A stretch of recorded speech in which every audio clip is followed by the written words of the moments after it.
Del Tratado de San Fulgencio de Ruspe, obispo, sobre la regla de la verdadera fe a Pedro. Él mismo se ofreció por nosotros.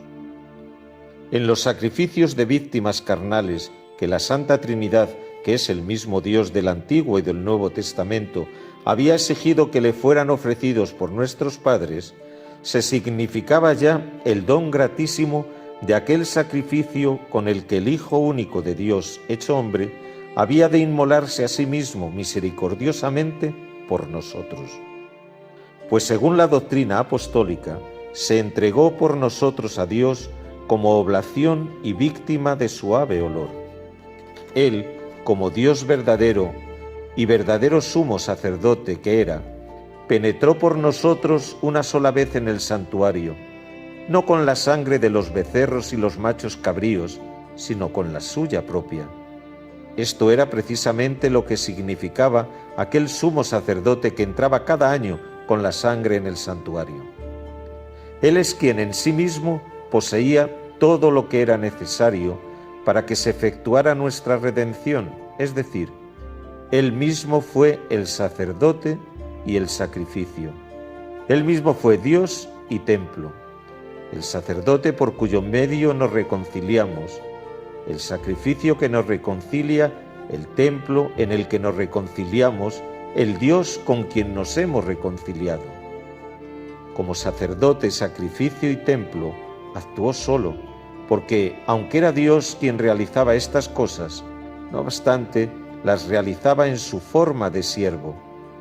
En cambio, en lo que realizó como Dios, en la forma de Dios, lo realizó conjuntamente con el Padre y el Espíritu Santo.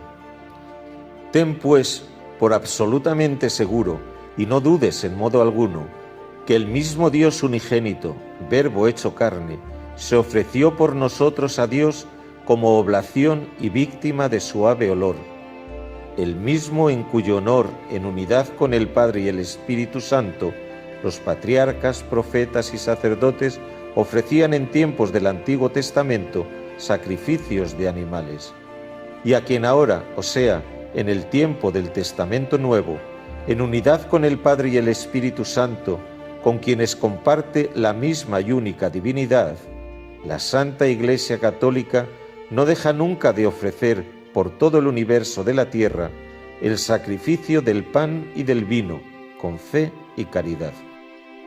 Así pues, en aquellas víctimas carnales se significaba la carne y la sangre de Cristo, la carne que Él mismo, sin pecado como se hallaba, había de ofrecer por nuestros pecados, y la sangre que había de derramar en remisión también de nuestros pecados. En cambio, en este sacrificio se trata de la acción de gracias y del memorial de la carne de Cristo que Él ofreció por nosotros, y de la sangre que, siendo como era Dios, derramó por nosotros. Sobre esto afirma el bienaventurado Pablo en los Hechos de los Apóstoles: tened cuidado de vosotros y del rebaño que el Espíritu Santo os ha encargado guardar como pastores de la Iglesia de Dios, que Él adquirió con su propia sangre. Por tanto, aquellos sacrificios eran figura y signo de lo que se nos daría en el futuro. En este sacrificio, en cambio, se nos muestra de modo evidente lo que ya nos ha sido dado.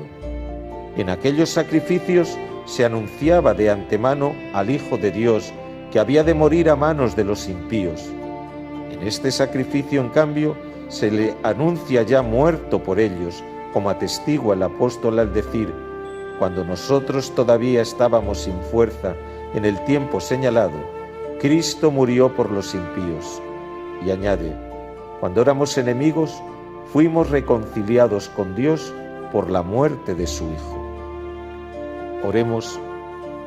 Perdona las culpas de tu pueblo, Señor, que tu amor y tu bondad nos libren del poder del pecado, al que nos ha sometido nuestra debilidad. Por Jesucristo nuestro Señor. Amén.